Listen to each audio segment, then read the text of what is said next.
In today's video, I'm going to teach you how to share Dropbox files and folders with Link. We'll start right from your web browser. Open your preferred browser and search for Dropbox. In the results, click the official Dropbox website. This takes you to the home page where you can sign in securely. Go ahead and log in with your account credentials. Once you're in, you'll land on your Files view, which is where all of your folders and files live. Take a moment to confirm you're in the correct account and in the right folder so you don't accidentally share the wrong item.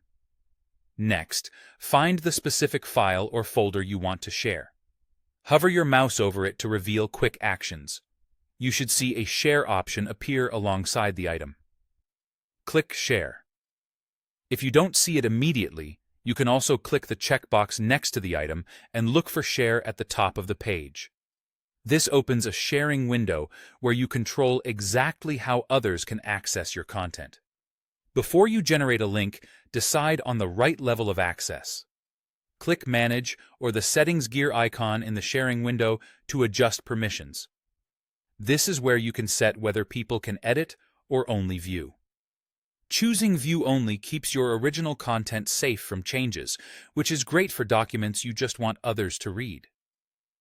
Allowing editing is useful for collaborative folders or files where teammates need to contribute.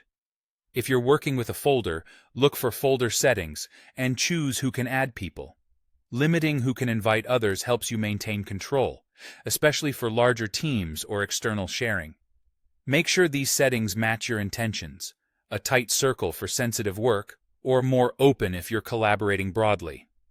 Now you're ready to create the actual link. In the sharing window, you'll see options for a link for editing and a link for viewing.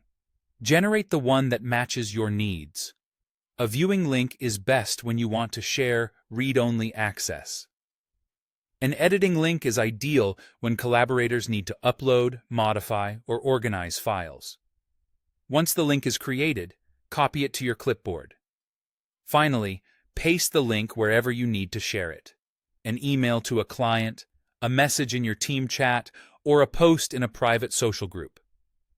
Before you hit send, double-check that you chose the correct link type and that the settings reflect the access you want to provide.